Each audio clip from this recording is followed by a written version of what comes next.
to head home.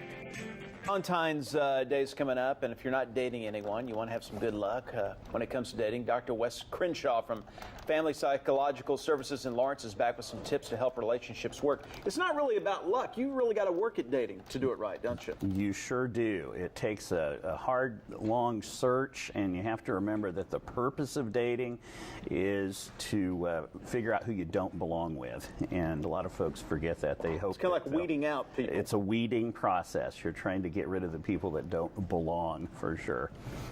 What are some other tips you have for us on the importance of love and dating? We've got them up on our screen right now. Well, you can't really date until you're ready to not date. You've got to be able to be free of a relationship before you're really free to be in it.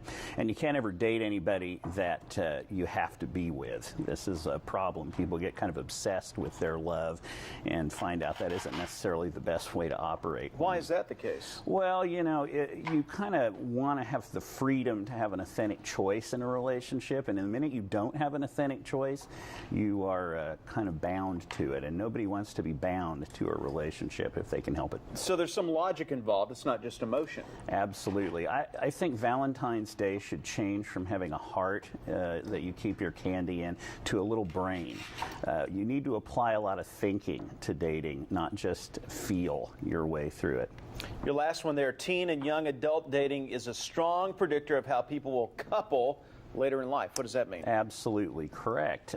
Parents have to take dating seriously in their teens and young adults because they are practicing for future dating patterns and relationships. And so kids are going to kind of set a pattern for how they're going to couple as adults. How do you go about assessing a dating partner?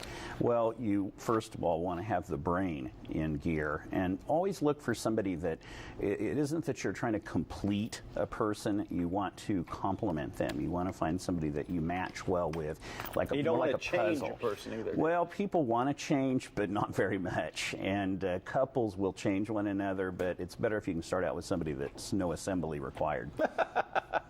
You said it's important to start out as equals. Why is that? Absolutely correct. You either date somebody that's your equal or someone better than you, then they sort of lift you up. Well, it's like playing tennis. Exactly. You will only improve your game if you are with someone that's better.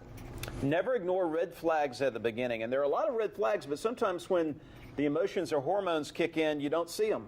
That's correct. We like to enjoy our dating partner like we're riding a unicorn through a field of hearts or something, and we ignore all of the downsides that come with it. That's a problem. Then you get attached and you can't get away as easily.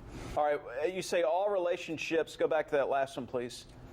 All relationships are four-dimensional. Yes, you think about, remember Back to the Future where you have to think four-dimensionally. That's true in relationships too. People change over time, and you have to give a relationship time to see how that person is going to change or what they're really like after the unicorn ride is over. All right, now on to our last full screen here.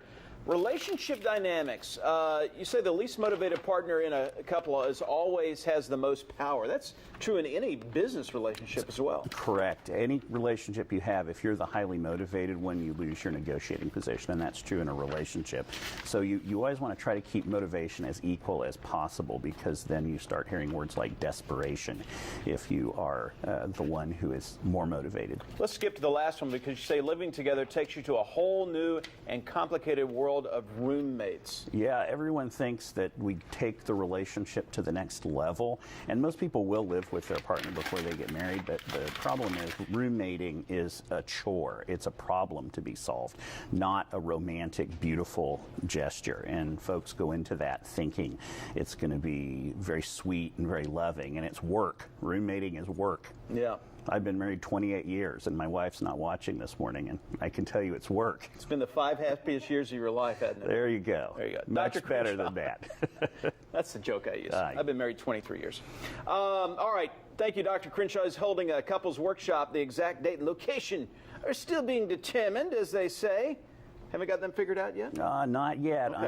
I'm gonna do it later in the spring. So all right. So call or email the doc with a question. Ask at drwes.com. We've got that link to our website as well.